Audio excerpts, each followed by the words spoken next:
اعوذ باللہ من الشیطان الرجیم بسم اللہ الرحمن الرحیم اقرأ باسم ربک الذی خلق خلق الانسان من علق اقرأ وربک الاکرم الذی علم بالقلم علم الانسان ما لم يعلم كلا ان الانسان ليطغى ان رآه استغنى ان الى ربك الرجعى أرأيت الذي ينهى عبدا اذا صلى أرأيت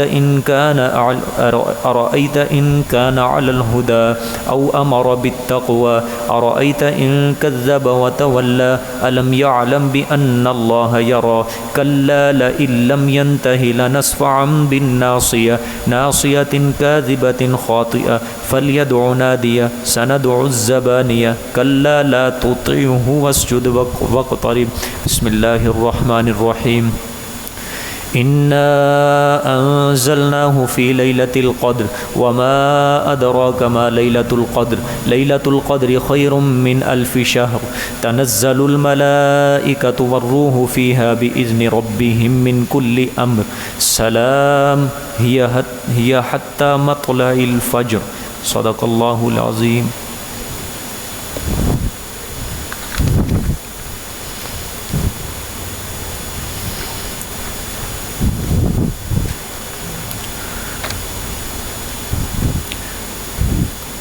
گزشتہ صورتوں میں آپ صلی اللہ علیہ وسلم کو تسلی دی گئی اور پھر سورۃ 3 میں نہ ماننے والے لوگوں کو تخویف اور ماننے والوں کو بشارت، یہ مضامین بیان ہوئے. اب سورۃ العلق ہے، یہ اس کے اندر آپ صلی اللہ علیہ وسلم سے خطاب ہوگا کہ میرے پیغمبر آپ تلاوت پر مداومت اختیار کرو، اس سے استقامت علی توحید پر ثابت قدمی حاصل ہوگی.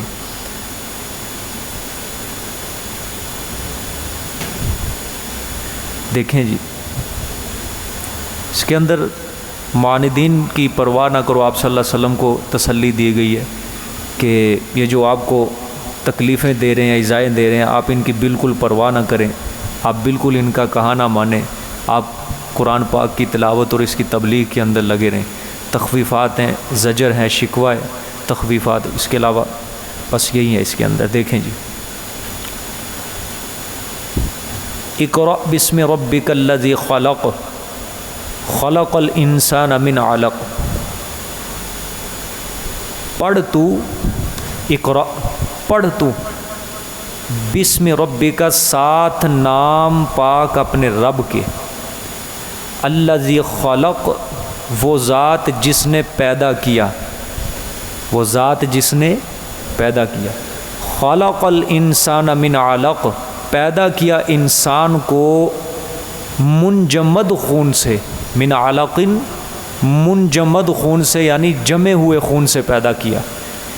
اقرأ وربک الاکرم پڑھ تو اور رب تیرا اکرم بڑا مہربان ہے. ٹھیک ہے، اور پڑھ تو، ہاں اقرأ پڑھ تو وربک الاکرم اور رب تیرا بڑا ہی مہربان ہے. الذی علم بالقلم وہ ذات جس نے سکھلایا ساتھ قلم کے، جس نے سکھلایا ساتھ قلم کے. علم الانسان ما لم یعلم سکھلایا انسان کو ما لم یعلم جو کچھ کے نہیں جانتا تھا، وہ سکھلایا انسان کو جو کچھ کے نہیں جانتا تھا وہ. ٹھیک ہے، یہ کتنی آیتیں ہو گئی ہیں جی؟ 5 آیتیں ہو گئی ہیں. ٹھیک ہے، یہ بات صحیحین بخاری، مسلم اور دیگر صحیح روایات سے ثابت ہے. جمہور علماء سلف و صالحین، پھر اس کے بعد آنے والے متقدمین متاخرین علماء جتنے بھی ہیں، ان سب کا اس بات کے اوپر اجماع ہے کہ قرآن پاک کی سب سے پہلی یہ جو آیتیں اتری ہیں، یہ 5 آیتیں اتری ہیں.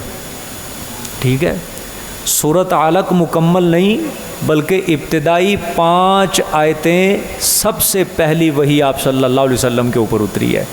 ٹھیک ہو گیا جی. اچھا، اب وحی کی ابتدا کیسے ہوتی تھی؟ اس کے بارے میں بخاری شریف کی اول روایات ہیں، بڑی لمبی چوڑی ہیں۔ حضرت عائشہ صدیقہ رضی اللہ تعالیٰ عنہا روایت کرنے والی ہیں جی۔ وہ فرماتی ہیں کہ آپ کے اوپر وحی کا سلسلہ جو شروع ہوا تھا یہ رؤیا صالحہ سے شروع ہوا تھا۔ رؤیا صالحہ مطلب نیک خوابوں سے شروع ہوا تھا، کہ پہلی وحی جو آپ صلی اللہ علیہ وسلم کے اوپر اتری اس سے پہلے آپ صلی اللہ علیہ وسلم کو نیک خواب آیا کرتے تھے۔ اب جو بھی خواب آتا تعبیر پوچھنے کی کسی سے ضرورت ہی نہ پڑتی، اس کی صبح کو فوراً بیان ہی وہی واقعہ رونما ہو جاتا تھا۔ اس طرح کیا آتے تھے؟ خواب آتے تھے۔ یعنی سلسلہ وحی کا آغاز کس سے شروع ہوا ہے؟ نیک خوابوں سے شروع ہوا ہے۔ صرف خواب نہیں بلکہ نیک خوابوں سے شروع ہوا ہے۔ جو بھی آپ صلی اللہ علیہ وسلم کو خواب آتا ہے تعبیر کی ضرورت ہی نہیں ہوتی، صبح کو بیائی نہیں، وہ روز روشن کی طرح کیا ہو جاتا، اسی طرح اس کی تعبیر ہو جاتی۔ ٹھیک ہے، تو اس کے بعد پھر آپ صلی اللہ علیہ وآلہ وسلم نے مخلوق سے یکسوئی کا داعیہ آپ کے دل میں پیدا ہوا کہ میں الگ ہو کر اللہ کی عبادت کروں کہیں جا کے۔ ٹھیک ہے، اس کے علاوہ بھی اور کئی سارے واقعات ہیں سیرت کے علماء نے لکھے ہیں۔ بعض اوقات ایسا بھی ہوتا تھا آپ صلی اللہ علیہ وسلم گلی سے گزر رہے ہیں، رستے میں پتھر پڑا ہوتا تھا، وہ آپ کو سلام کرتا تھا، سلام کرتا تھا پتھر۔ وہ پتھر آج بھی عرب کی حکومت نے سنبھال کے رکھا ہوا ہے میوزیم کے اندر۔ ٹھیک ہو گیا کہ وہ پتھر جب آپ صلی اللہ علیہ وسلم گزرتے تھے وہ پتھر آپ کو کیا کرتا تھا؟ سلام کرتا تھا۔ ٹھیک ہے، تو اس طرح کے آپ صلی اللہ علیہ وسلم کے ساتھ عجیب و غریب واقعات پیش آتے تھے۔ تو آپ کے دل میں خود بخود داعیہ پیدا ہوا کہ میں مخلوق سے یکسو ہو کر، ایک طرف ہو کر، کہیں الگ مقام پر میں کیا کروں؟ اللہ کی عبادت کروں۔ اس کے لیے آپ صلی اللہ علیہ وآلہ وسلم نے جو مقام چنا ہے وہ غار حرا کا مقام چنا ہے۔ غار حرا حرم کے جنوب کے اندر واقع ہے، یہ جنت المعلا جدھر قبرستان ہے اس سے آگے 2-3 کلومیٹر غار ہے۔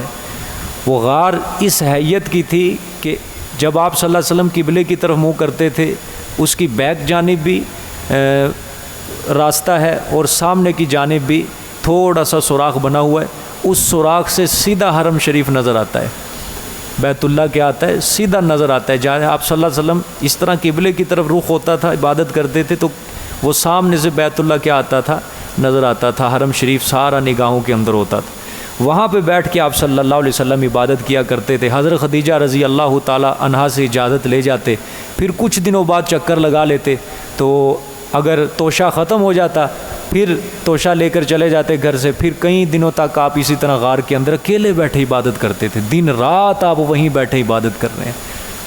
آپ ذرا غور کریں، اندازہ کریں کہ اللہ نے کیسا مضبوط دل عطا کیا ہے۔ رات کی تنہائی اور پھر پہاڑ کی غار ہے، اکیلا بندہ ہے، وہ اللہ پاک کی کیا کر رہا ہے؟ عبادت کر رہا ہے۔ پھر دن ہے، اکیلا ہے، عبادت کر رہا ہے۔ پھر توشہ جب ختم ہو جاتا تھا پھر آپ گھر آتے تھے، کچھ نہ کچھ خوراک لے کے کچھ دنوں کی چلے جاتے تھے۔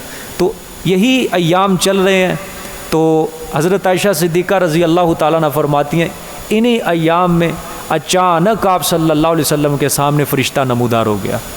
ٹھیک ہے، حضرت جبرائیل علیہ السلام آئے، تو انہوں نے آ کے حضرت جبرائیل علیہ السلام نے سب سے پہلے آپ صلی اللہ علیہ وسلم سے فرمایا اقرأ۔ کیا لفظ کہا؟ اقرأ۔ اس کا مطلب پڑھ تو، حکم دیا جا رہا ہے پڑھ تو۔ اب آپ صلی اللہ علیہ وآلہ وسلم نے جواب فرمایا ما انا بقارئ، میں پڑھا ہوا نہیں ہوں۔ کیا مطلب پڑھا ہوا نہیں ہوں؟ آپ صلی اللہ علیہ وسلم نے جو عذر پیش کیا وہ یہ عذر پیش کیا کہ کوئی تحریر شاید دے گا یہ مجھے پڑھنے کے لیے جس کو میں پڑھوں، تو آپ نے یہ عذر پیش کر دیا کہ مجھے پڑھنا نہیں آتا، میں پڑھا ہوا نہیں ہوں، مجھے پڑھنا نہیں آتا۔ پھر فرشتہ کہہ رہا ہے اقرأ، آپ نے پھر جواب دیا ما انا بقارئ، میں پڑھا ہوا نہیں ہوں۔ حضرت جبرائیل علیہ السلام نے پکڑ کے ذرا اپنے سینے سے لگایا، گلے سے لگا کے بھینچا تھوڑا سا ایسے جھنجھوڑا، پھر کہا اقرأ، پڑھ تو۔ پھر کہا ما انا بقارئ، نہیں ہوں پڑھا ہوا میں۔ پھر بھینچا اس طرح، ہلایا اچھی طرح، پھر کہا اقرأ، پڑھ تو۔ پھر کہا ما انا بقارئ، میں نہیں ہوں پڑھا ہوا۔ چھوڑ کے پھر کہا اقرا بسم ربک الذی خلق، پڑھ تو ساتھ نام اپنے رب کے، الذی خلق، جس ذات نے پیدا کیا ہے۔ پھر آپ صلی اللہ علیہ وسلم نے پڑھنا شروع کیا۔ سمجھ آ گئی بات؟ تو یہ ابتدائی 5 آیتیں حضرت جبرائیل علیہ السلام نے پڑھ کے سنائی آپ صلی اللہ علیہ وسلم کو، بس یہ وحی کی ابتدا تھی۔ اب جب یہ آپ صلی اللہ علیہ وسلم کو وحی دے گئے، 5 آیتیں آپ صلی اللہ علیہ وسلم کو دے گئے، اب آپ کا چہرہ مبارک تھوڑا سا متغیر ہوا، آپ فوراً وہاں سے بھاگے۔ انسان تھے، پہلی مرتبہ یہ ایسا واقعہ رونما ہوا، فوراً ادھر سے غار سے بھاگے، سیدھے ہی حضرت خدیجہ کے پاس گئے۔ سبحان اللہ۔ میرے موضوع سے متعلق نہیں ہے، لیکن یہاں پہ ہمارے لیے بڑی بڑی سبق آموز باتیں، یہ بخاری شریف کی روایت ہے، بڑی لمبی چوڑی روایت۔ دیکھو آپ سیدھا کسی اور طرف نہیں بھاگ رہے، کسی دوست کے گھر نہیں گئے، ہے تھے دوست۔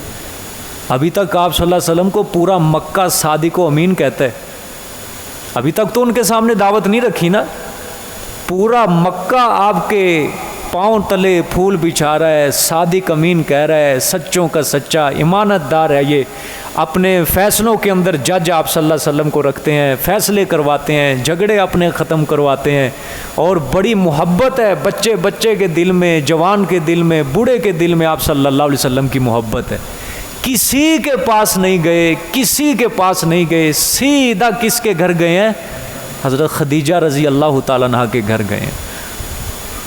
سمجھ آ گئی ہے؟ اس وقت یہی پہلی بیوی تھی آپ صلی اللہ علیہ وسلم کی، حضرت عائشہ۔ باقی بیویاں جو ہے نا، سب کا مکی زندگی کے کچھ بیویوں سے نکاح مکی زندگی کے آخر میں ہوا ہے، اور زیادہ تر بیویوں کا جو نکاح ہوا ہے وہ مدنی زندگی کے اندر ہوا ہے، لیکن پہلی بیوی آپ صلی اللہ علیہ وسلم کی ہے۔ کیوں گئے آپ صلی اللہ علیہ وسلم؟ میں نے آپ سے بار بار یہ میں وجہ اس کی بیان کرتا ہوں، اللہ نے حضرت خدیجہ کو بڑا دل دیا تھا، بڑی حکمت سے نوازا تھا۔ آپ صلی اللہ علیہ وسلم اللہ کے آخری نبی، ان کو بھی پتا تھا اگر میرے دل کی تسلی رکھی ہے تو خدیجہ کے پاس رکھی ہوئی ہے۔ سمجھ آئیے؟ نیک صالح بیوی تھی، بڑی فرما بردار اور بڑی سمجھدار عورت تھی۔ سمجھ آ گئی؟ سیدھا اس کے پاس جا رہے ہیں، جا کے ساری کیفیت بھی بیان کی۔ میں نے کہا نا کسی دوست کے پاس نہیں گئے، کسی رشتہ دار کے پاس بھی، سارا قبیلہ بیٹھا ہوا تھا۔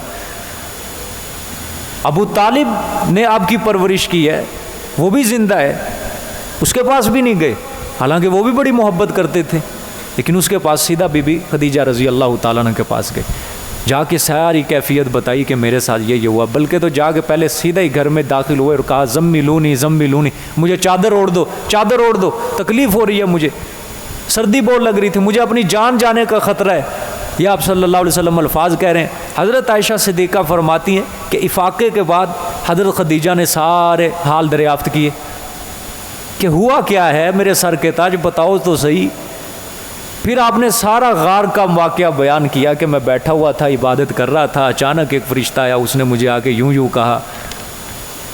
تو یہ 5 آیتیں اس نے مجھے دی ہیں، تو حضرت خدیجہ نے پڑھ کے سنائی۔ آپ نے فرمایا مجھے اپنی جان کا خطرہ ہے، کہیں میری جان نہ چلی جائے۔ حضرت خدیجہ رضی اللہ تعالیٰ عنہ نے فرمایا نہیں، ہرگز یہ نہیں ہو سکتا۔ اب حضرت خدیجہ نے آپ کو تسلی دی، 5 باتیں بتائیں حضرت خدیجہ نے تسلی دی۔ کتنی باتیں؟ 5 باتیں۔ وہ آپ صلی اللہ علیہ وسلم کی صفت تھی ایک، نبوت سے پہلے بھی۔ فرمایا کہ آپ صلہ رحمی کرنے والے ہیں، ایک کیا ہے؟ آپ صلہ رحمی کرنے والے ہیں۔ دوسرا، بوجھ میں دبے ہوئے لوگوں کا بوجھ اٹھانے والے ہیں، بوجھ میں دبے ہوئے لوگوں کا بوجھ اٹھانے والے ہیں۔ ٹھیک ہے، یہ دوسری لائن یہ حضرت خدیجہ نے، اس کے متعلق میں ایک اور واقعہ سناؤں گا آپ کو۔ بوجھ میں دبے ہوئے تلے لوگوں کا کیا اٹھاتے ہیں؟ بوجھ اٹھاتے ہیں۔ پھر اس کے علاوہ تیسری، بے روزگار کو کسب پر لگا دیتے ہیں۔ کوئی بے روزگار ہو اس کو آپ محنت کے اوپر، کمائی کے اوپر لگا دیتے ہیں۔ کتنی ہو گئی؟ 3۔ 5ویں، مہمانوں کی مہمان نوازی کرتے ہیں۔ 4۔ 5ویں، مصیبت زدوں کی امداد کرتے ہیں۔ 5 باتیں آپ صلی اللہ علیہ وسلم کی خصوصیات بتا کر کہا جس انسان کے اندر یہ 5 باتیں ہوں، اللہ اس کا رب اس کو کبھی ضائع نہیں کرتا۔ دیکھو تسلی ایک عورت دے سکتی ہے کوئی آج کی عورت؟ سبحان اللہ۔ یہ نہیں کہا کہ قبیلہ ہے، دوبارہ آئے ذرا قبیلہ لے جائیں گے ادھر، چلتے ہیں لڑائی کرنے کے لیے چلتے ہیں، جس طرح کے مکے کے لوگوں کا کیا تھا ذہن تھا۔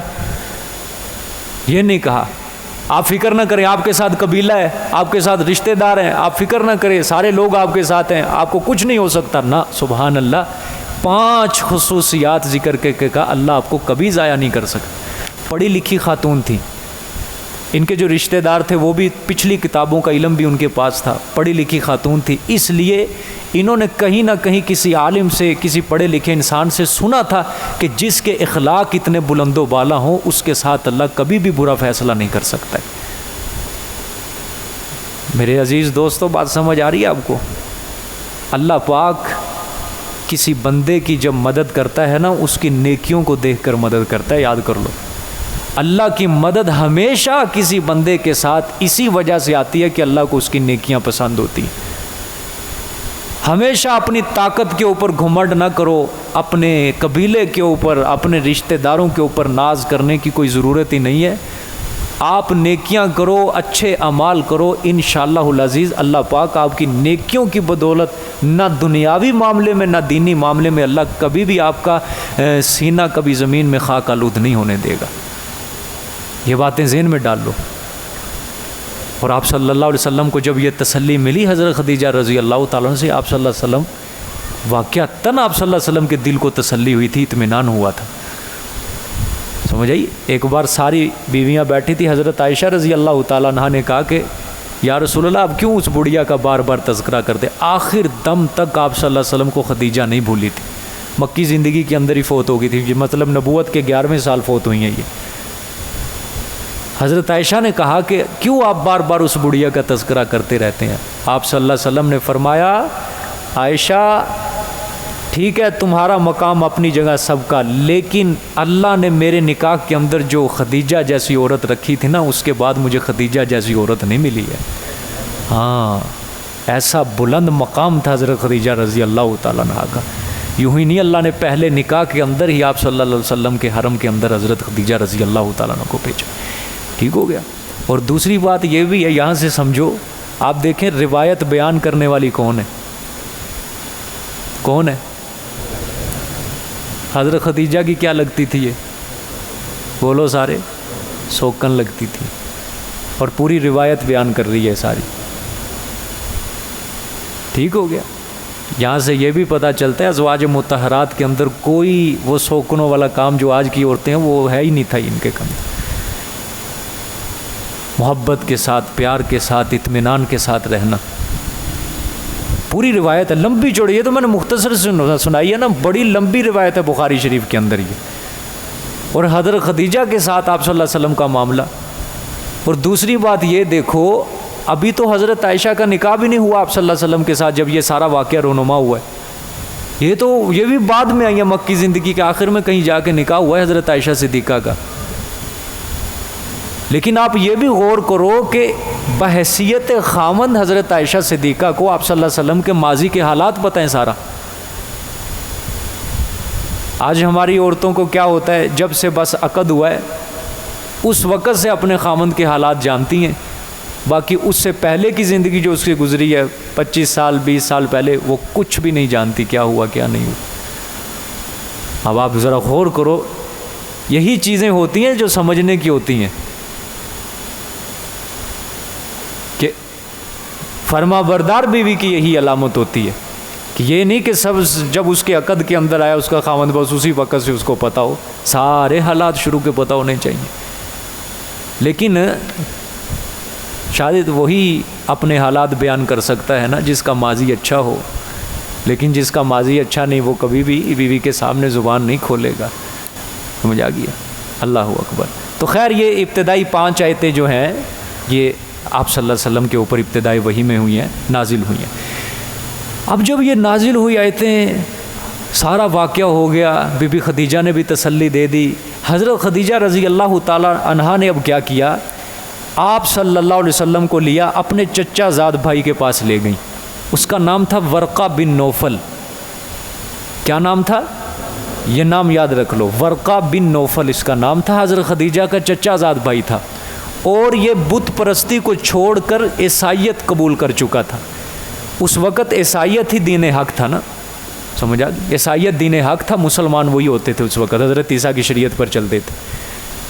تو انجیل اس کو یاد تھی، تورات اس آسمانی کتاب اس کا بھی علم تھا، اس کو زبور کا بھی پتہ تھا، عبرانی زبان جانتا تھا، اور جو یہ تورات تھی، یہ انجیل تھی غالباً یہ عبرانی زبان کے اندر تھی۔ یہ اس نے کیا لکھا، اس کو عربی بھی اب پتہ ہے، عبرانی بھی پتہ ہے، جو انجیل جس زبان کے اندر تھی۔ اب یہ تورات جو یہ انجیل جو ہوتی تھی عربی کے اندر لکھتا تھا، کنورٹ کر لیتا تھا سارا، اس کو پتہ تھا، آسمانی کتابوں کا علم تھا۔ بی بی خدیجہ لے گئی آپ صلی اللہ علیہ وسلم کو ساتھ، اب جب لے کر گئیں تو جا کے سارا معاملہ رکھا، کیا میرے بھائی یہ اس کے ساتھ ایک واقعہ پیش آیا، ان کے ساتھ وہ سننا۔ ورقہ بن نوفل کی بینائی اس وقت ختم ہو گئی تھی، بس قریب تھی، اور زندگی کا آخر چل رہا تھا۔ آپ صلی اللہ علیہ وسلم نے سارا حال رکھا کہ میرے ساتھ اس طرح واقعہ پیش آیا غار میں۔ اب ورقہ بن نوفل نے جب سنا وہ سمجھ گیا کیوں ہو، ورقہ بن نوفل نے فوراً کہا یہ تو وہی فرشتہ ہے جو موسیٰ اور عیسیٰ پر نازل ہوا کرتا تھا، سمجھ گیا۔ اب دیکھو اس نے یہ کیسے اندازہ لگایا، مجھے سچی بات بتاؤ، کیوں کہا ورقہ بن نوفل نے یہ؟ اس کے پاس تعلیم تھی اس کے پاس، جس تعلیم کی بنیاد پہ تاریخ تھی نا، ایک تعلیم تھی، تاریخ کا علم تھا اس کے پاس، جس کی بنیاد کے اوپر اس نے حضرت خدیجہ کو کہا، آپ صلی اللہ علیہ وسلم کو کہا کہ یہ تو وہی فرشتہ ہے جو موسیٰ اور عیسیٰ کے اوپر اترا کرتا تھا، آپ کے سامنے وہ فرشتہ آ گیا۔ تو اس نے کہا کہ کاش میں اس وقت تک زندہ ہوں کہ جب آپ کی قوم آپ کو آپ کے شہر سے نکال دے گی، ٹھیک ہے، آپ کی قوم آپ کو آپ کے شہر سے نکال دے گی، کاش میں اس وقت زندہ ہوں، آپ کے اوپر بھی ایمان لاؤں اور آپ کی مدد کروں میں۔ آپ صلی اللہ علیہ وسلم حیران ہوئے کہ ہیں میری قوم مجھے نکال دے گی؟ دیکھو ابھی تک تو ابتدائی بات ہے نا، آپ کو پتہ ہے سارا مکہ تو میرے سے محبت کرتا ہے، پیار کرتا ہے، کوئی میرا دشمن ہے ہی نہیں، بلکہ جو آپس میں دشمنیاں کر رہے ہیں، لڑ رہے ہیں، وہ سب آپ کے دوست ہیں، محبت کرتے ہیں۔ آپ صلی اللہ علیہ وسلم نے جب ورقہ بن نوفل کی زبان سے سنا کہ میری قوم مجھے نکال دے گی، بڑا تعجب ہوا کہ یہ کس طرح ہو سکتا ہے۔ تو ورقہ بن نوفل نے کہا کہ جس نبی کے پاس بھی، جس بندے کے پاس بھی وہ فرشتہ آیا، یہ پیغام آیا ہے، اس کی قوم نے ہر نبی کو ستایا ہے، اب آپ کی قوم بھی آپ کو بڑا ستائے گی، حتیٰ کہ آپ کے شہر سے آپ کو کیا کر دے گی، نکال دے گی۔ سمجھ آ گئی؟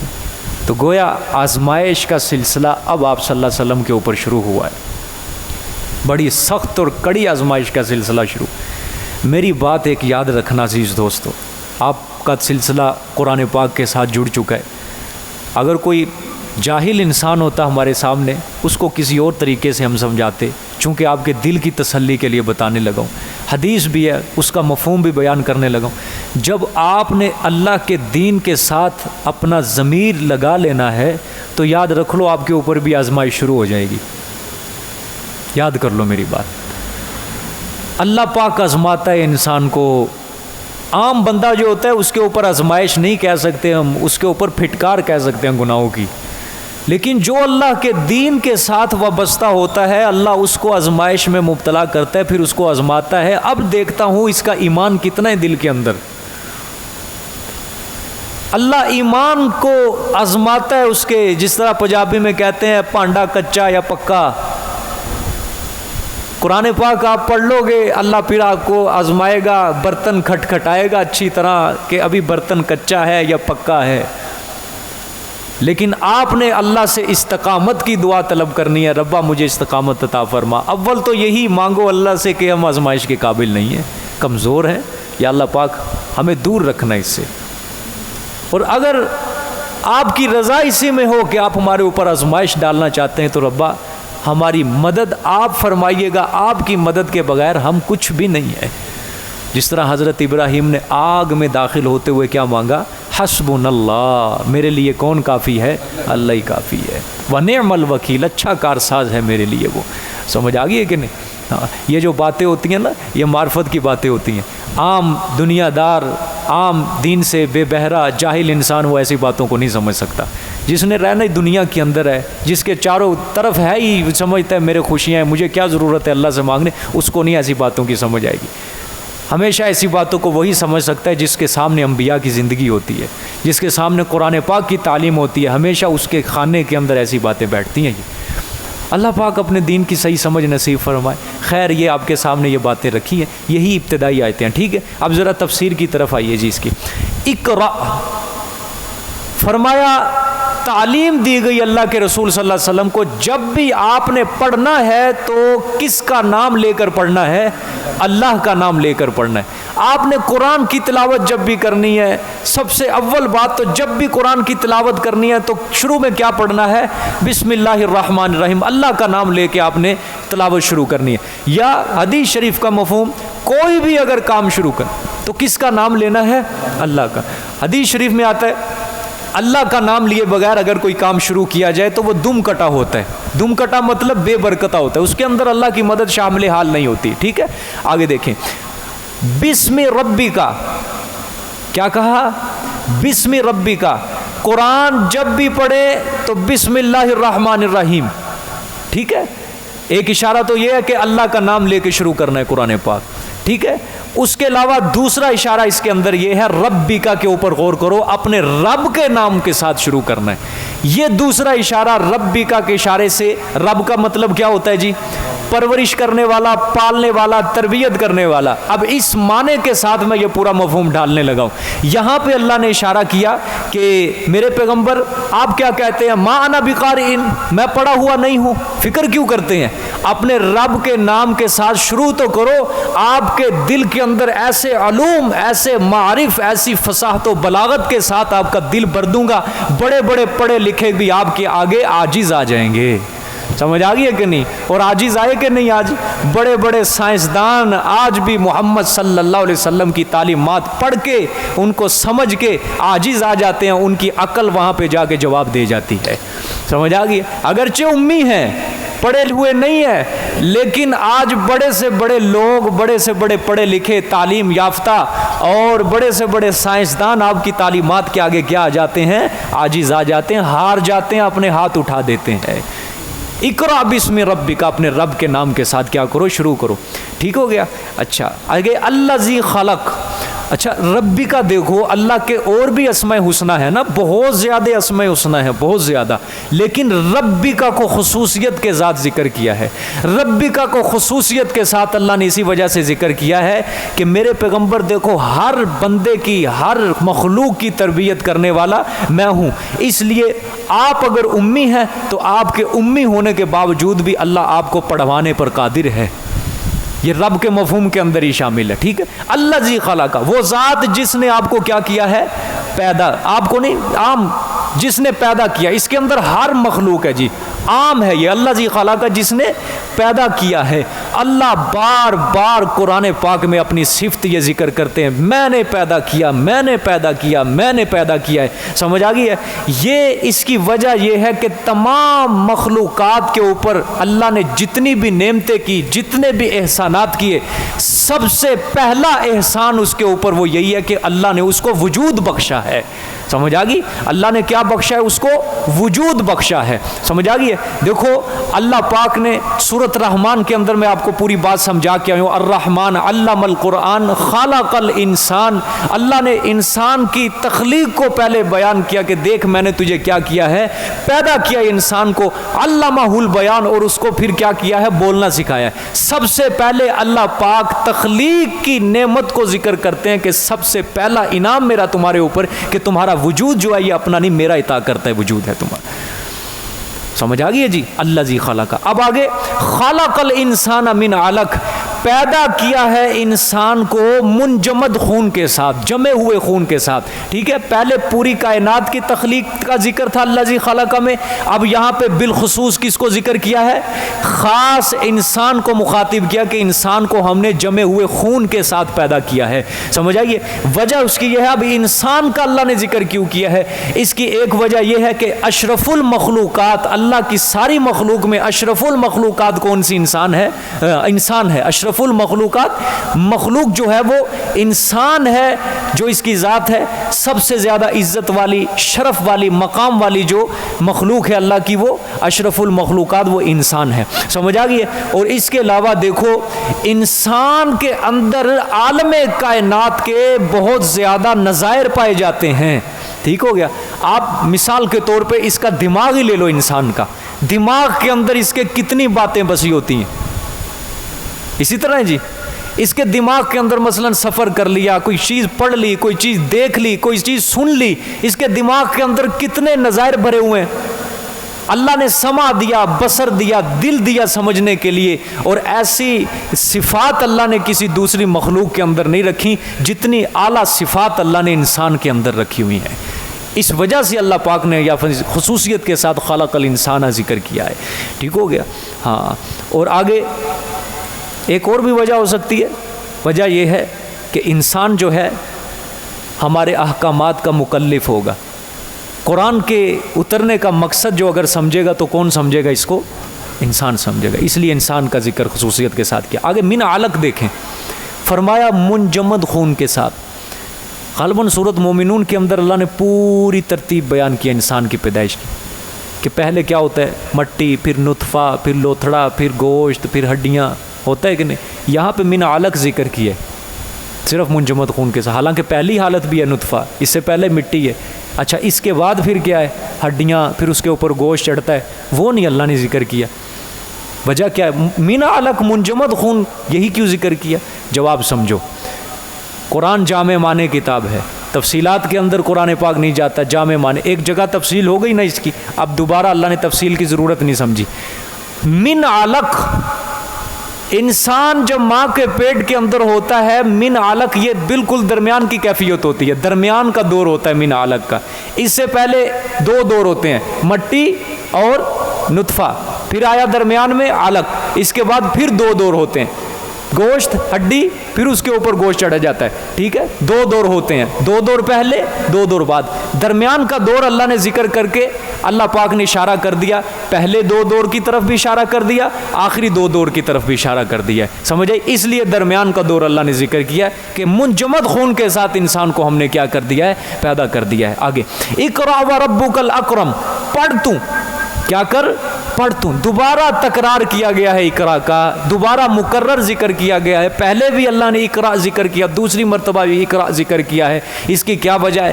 علماء نے اس کی وجہ لکھی، پہلا اقرا جو ہے وہ آپ صلی اللہ علیہ وسلم کے ساتھ خاص ہے کہ میرے پیغمبر آپ پڑھیں.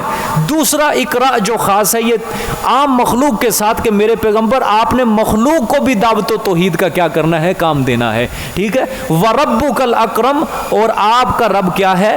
بڑا مہربان ہے. آپ کا رب کیا ہے؟ بڑا مہربان ہے. مطلب یہ ہے کہ کائنات کو، انسان کو پیدا کر کے اللہ نے فرمایا میرا کوئی نفع نہیں، نہ میرا کوئی نقصان ہے، بلکہ یہ سب بمتقاضے جود و سخا اللہ پاک کا کرم ہے کہ اللہ پاک نے انسان کو بن مانگے یہ پیدا بھی کر دیا، اور بن مانگے یہ ساری کائنات بھی اللہ پاک نے پیدا کر دی. یہ صرف اس کا کرم ہے یہ. ٹھیک ہے؟ آگے الذی علم بالقلم، تخلیق کے بعد پہلے کس کا ذکر ہوا جی؟ تخلیق کا. خلق الانسان من علق، اقرأ وربک الاکرم الذی علم بالقلم. اب تخلیق کے بعد تعلیم کا ذکر ہے. کس کا ذکر ہے؟ تعلیم کا ذکر ہے. سمجھ آ گئی جی؟ اچھا جی، اللہ اکبر. کیونکہ انسان کو ساری مخلوقات سے ممتاز کرنے کے لیے جو سب سے پہلی چیز جو ضروری ہوتی ہے وہ تعلیم ہوتی ہے. کیا ہوتی ہے؟ چونکہ پیدا کر دیا انسان کو، پیدا تو دوسری مخلوق کو بھی کیا. اب انسان کس طرح ممتاز نظر آئے، انسان کس طرح اول صف میں نظر آئے کہ واقعتاً یہ اشرف المخلوقات ہے، اس کے لیے اللہ پاک نے اب اس کے لیے سمجھا کہ اس کو تعلیم کی ضرورت ہے. تعلیم حاصل کرنے کے دو ذریعے ہوتے ہیں. تعلیم انسانی کے کتنے ذریعے؟ دو ذریعے. پہلا ذریعہ ہے جی زبانی، اور دوسرا ذریعہ ہے قلم. پہلا ذریعہ زبان، دوسرا ذریعہ قلم ہے. یہ دو ذریعے ہیں. ٹھیک ہو گیا؟ تو اب دیکھنا ہے آپ نے، اللہ نے فرمایا الذی علم بالقلم، وہ ذات جس نے سکھلایا ساتھ قلم کے. ٹھیک ہو گیا؟ علامہ البیان، وہ میں سورۃ رحمان کے اندر تفسیر کا، جو زبان ہے، انسان کو کیا سکھایا ہے؟ بولنا سکھایا. بولو، انسان کو کیا سکھایا؟ بولنا سکھایا. یہاں الذی علم بالقلم، یہاں قلم کی تعلیم کا مطلب ہے کہ قلم سے اس کو کیا سکھایا ہے؟ لکھنا سکھایا. ٹھیک ہے. سب سے پہلے 2-3 باتیں سمجھو. حدیث شریف میں ہے، حضرت ابو ہریرہ رضی اللہ تعالیٰ عنہ سے روایت ہے، جب اللہ نے ازل میں مخلوق کو پیدا کیا، ازل میں، ٹھیک ہے، اب پیدا نہیں، ازل کے اندر پیدا کیا، تو اپنی کتاب جو عرش پر اللہ کے پاس ہے، اس پر اللہ نے قلم سے لکھا کہ میری رحمت میرے غصے پر غالب آ گئی. میری رحمت میرے غصے پر غالب آ گئی، یعنی میرا غصہ ہار گیا، میری رحمت. اللہ نے کس سے لکھا؟ قلم سے لکھا ہے. ٹھیک ہے، جو اللہ کے پاس مخصوص کتاب ہے عرش کے اوپر. ایک حدیث. دوسری حدیث، آپ صلی اللہ علیہ وسلم نے فرمایا اللہ نے سب سے پہلے قلم کو پیدا کیا. کس کو؟ قلم کو پیدا کیا، اور پھر اس کو لکھنے کا حکم دیا. قلم نے پوچھا کیا لکھوں؟ اللہ نے فرمایا قیامت تک جتنے بھی حالات رونما ہونے والے ہیں سب لکھ دے. قلم نے سارے حالات لکھ دیے، جو واقعہ بھی ہونے والا ہے. مثلاً اگر کوئی ذرہ اڑ کر فلانی جگہ جانے والا ہے تو قلم نے ساری تقدیر کیا کھو دی ہے؟ لکھ دی تھی. یعنی پیدائش سے بھی پہلے، سب سے پہلے اللہ نے کس کو پیدا کیا ہے؟ قلم کو. یہاں سے پتہ چلتا ہے نہ پانی نہ عرش کچھ بھی نہیں تھا، سب سے پہلے اللہ نے قلم کو پیدا کیا، اس کو لکھنے کا اللہ نے کیا دیے؟ حکم دی.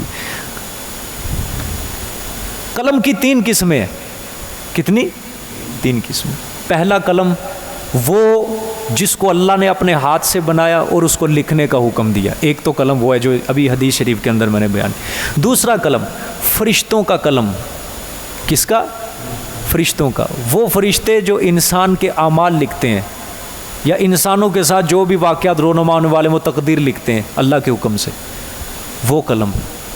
اس کا ذکر پیچھے بھی گزرا ہے.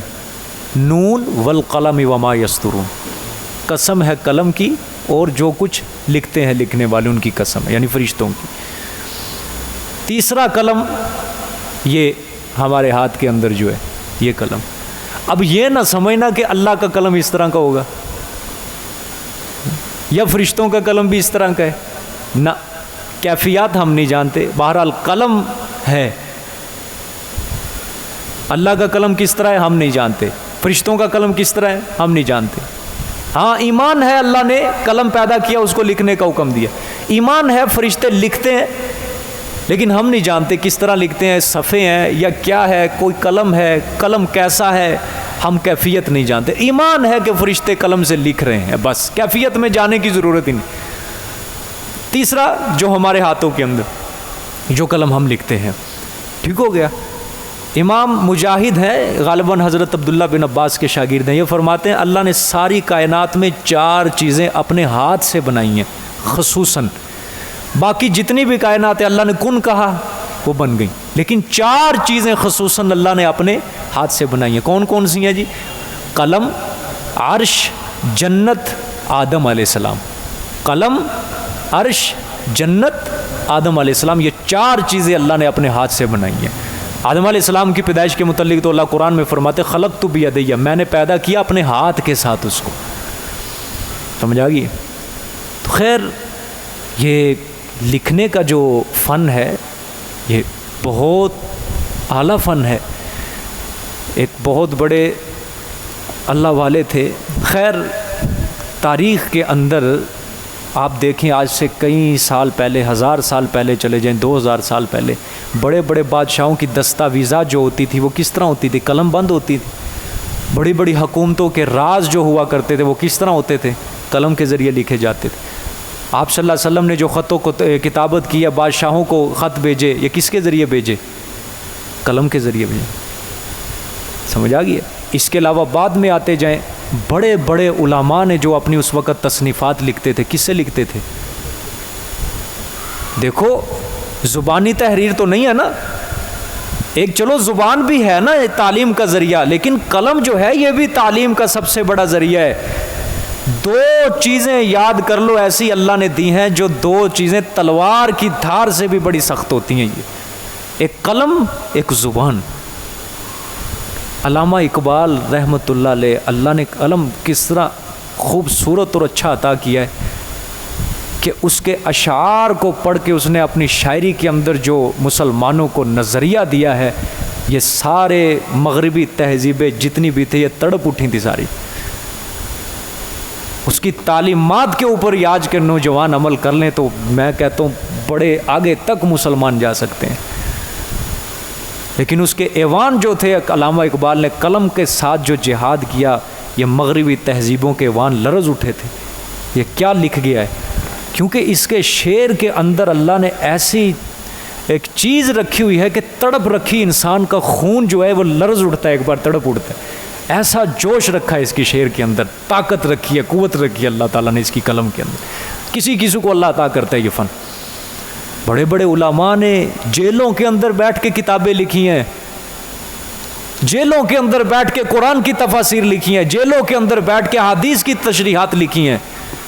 امام سرخسی رحمۃ اللہ علیہ ایک بہت بڑے امام گزرے ہیں، وقت کے بادشاہ کے ساتھ ان کی ٹکر ہوگی، بادشاہ نے حکم جاری کر دیا اس کو کنویں کے اندر قید کر دو۔ کہاں قید کر دو؟ کنویں کے۔ اس وقت قید کے طور پہ یہ کنویں استعمال ہوا کرتے تھے کہ اتنے سال اس کو کنویں میں قید کر دو، بس روٹی اس کو وہیں ملے گی، باہر نہیں آئے گا۔ لیکن اتنی اجازت دے دی جو آپ کے شاگرد ہیں آپ پڑھا سکتے ہیں۔ سبحان اللہ۔ ان کے شاگرد آتے تھے روزانہ ان سے تعلیم حاصل کرنے کے لیے، کنویں کے اندر خود بیٹھے ہیں، اوپر کنویں کے شاگرد آ کے یہ نیچے سے تعلیم دیتے تھے ان کو۔ کوئی کتاب نہیں پاس، کوئی قرآن کی تشریح نہیں، کوئی حدیث نہیں، لیکن کنویں کے اندر بیٹھ کے انہوں نے ایسے اللہ تعالیٰ کی معرفت کے جوہر دکھائے جو کنویں کے ارد گرد آ کے ان سے سبق حاصل کرتے تھے۔ آنے والے وقت کے اندر وہ بھی وقت کے جید اور بڑے بڑے علماء بنے۔ اور کتاب کا نام مجھے یاد نہیں ہے، میرے خیال سیر کبیر، سیر صغیر، ایسی کوئی کتاب ہے، 2 کتابیں۔ کنویں کے اندر بیٹھ کے انہوں نے اپنے شاگردوں سے کہتے تھے مجھے بس قلم دے دو اور صفحے لا دو مجھے۔ کنویں کے اندر بیٹھ کے دن رات یہ لکھتے جاتے تھے، لکھتے جاتے تھے۔ بعد میں ان کے شاگردوں نے کتابیں اکٹھی کی، وہ ساری صفحے 30 جلدیں بنی تھیں اس کی۔ کتنی؟ 30 جلدیں۔ اللہ اکبر۔ میں ابو علی سینا کی بات کرتا، آپ سبحان اللہ کہتے، چونکہ میں بات کر رہا ہوں کسی محدث کی، اس لیے آپ خاموش ہیں سارے۔ اللہ کے بندو، اتنا بڑا دین کا کام اور قید کے اندر بیٹھ کے کر گیا، یہی تو اللہ والوں کی پہچان ہوتی ہے کہ آج ان کے علم سے ہم کتنی زیادہ چیزیں اخذ کر رہے ہیں کہ انہوں نے قلم کو چلا چلا کے قید کے اندر زندگی کاٹ کے انہوں نے آنے والی امت کے اوپر کتنا احسان کر دیا۔ آج جو آپ کے بڑے بڑے علماء بیٹھے ہیں یہ یوں ہی نہیں بن گئے علماء، سوشل میڈیا کے ذریعے علماء نہیں بنا جاتا۔ یہ کس طرح علماء بن گئے ہیں؟ پرانے علماء کی، پرانے محدثین مفسرین کی کتابیں پڑھ کے یہ علماء بنے۔ کیا تھی وہ؟ قلم چلائے، قلم ان کا آنے والی امت کے اوپر انہوں نے احسان کر دیا۔ شاہ ولی اللہ رحمۃ اللہ علیہ نے کتابوں کے انبار لکھ دی ہیں، لوگ اس سے استفادہ کرتے ہیں۔ شاہ عبدالعزیز رحمۃ اللہ علیہ، شاہ عبد القادر ہیں، انہوں نے قرآن کا ترجمہ لکھا پہلے۔ شاہ رفیع الدین ان کے بڑے بھائی، انہوں نے قرآن کا ترجمہ لکھا کہ امت ان کے قلم سے آج ہی استفادہ کر رہی ہے جو انہوں نے قلم چلا دیا امت کے لیے۔ یہ ایک صدقہ جاریہ ہوتا ہے کتاب لکھنا، بہت بڑا صدقہ جاریہ ہوتا ہے کہ انسان کے مرنے کے بعد جو بھی اس کتاب کو پڑھتا ہے اس کا ثواب پڑھنے والوں کو پہنچتا رہتا ہے۔ یہی ہوتا ہے کہ انسان اپنی زندگی کے اندر ایسا کام کر جائے کہ اس کا نام زندہ ہو جائے، اور جس نے اللہ کے لیے کام کیا ہوتا ہے اس کا نام زندہ ہو جاتا ہے۔ ہاں، جو بس دنیا کے اندر وقت گزار گیا، فارغ وقت گزار گیا، پھر وہ گمنام ہو جاتا ہے کہ ہم اپنے آباء و اجداد کو دیکھ لے، گمنام ہو گئے، گمنام ہو گئے سارے، نام نہیں یاد رہے ہم۔ لیکن جو لوگ اللہ کے دین کی بلندی کے لیے قلم چلا گئے، تلوار چلا گئے، زبان چلا گئے، اللہ نے ان کے تاریخ میں نام زندہ کر دیے۔ بات سمجھ میں آ رہی ہے کہ نہیں آ رہی؟ اللہ اکبر۔ خیر، بات لمبی ہوتی جا رہی ہے، آگے دیکھیں۔ علم الانسان ما لم یعلم، سکھلایا انسان کو وہ جو نہیں جانتا تھا۔ ٹھیک ہو گیا، سکھلایا انسان کو وہ جو نہیں جانتا تھا۔ کلا ان الانسان لیطغی، پکی بات ہے بے شک انسان البتہ سرکشی کرتا ہے۔ ارآہ استغنی، یہ کہ دیکھتا ہے اپنے آپ کو بے پرواہ۔ ٹھیک ہے، ان الی ربک الرجع، بے شک طرف تیرے رب کے ہے لوٹنا۔ پھر استغنا کاہے کا؟ استغنا مطلب بے پرواہ ہونا۔ اب دیکھو یہ بات سمجھو، اس آیت کا جو روح سخن ہے ایک شخص ہے، لیکن اللہ پاک نے عام بات کی ہے کیا کی؟ نامزد نہیں کیا، لیکن روئے سخن ایک شخص ہے، ابو جہل ہے۔ کون ہے؟ ابو جہل ہے۔ سمجھو بات، یہ ابو جہل جو تھا نا، اس نے آپ صلی اللہ علیہ وسلم کی شان میں ایک بار گستاخی کی تھی، یہ اس کے متعلق آخر تک یہ آیتیں ہیں۔ اب اللہ پاک نے فرمایا کہ دیکھو وہ کیا سمجھتا ہے انسان، لا یطغی، سرکشی کرتا ہے، الرآہ استغنی، کیا سمجھتا ہے؟ بے پرواہ دیکھتا ہے اپنے آپ کو، اپنی مرضیاں کر رہا ہے، جو مرضی کرتا جائے، جو مرضی کہتا جائے، جو اس کے من میں آ رہا ہے کرتا جائے، کوئی اس کو پوچھنے والا نہیں ہے، یعنی مستغنی ہوا بیٹھا ہے، بے پرواہ ہوا بیٹھا ہے وہ۔ تو فرمایا ان الی ربک الرجاء، یہ استغنا کاہے کا؟ مرنے کے بعد آنا کس کے پاس ہے؟ بولو سارے، او اللہ کے بندو بول لو، او کس کے پاس؟ اونچی آواز سے بولو، اللہ کے پاس جانا ہے، ٹھیک ہے؟ اللہ پاک فرمانا چاہتے ہیں کہ انسان جب تک دوسروں کا محتاج ہوتا ہے تو اس کو کوئی پرواہ نہیں ہوتی، بے پرواہ ہوتا ہے، ٹھیک ہے؟ لیکن جب سارے سہارے ختم ہو جاتے ہیں پھر یہ سیدھا رہتا ہے، جب سہارے مل جاتے ہیں، جتھا ہوتا ہے، جماعت ہوتی ہے، مال ہوتا ہے، دولت ہوتی ہے،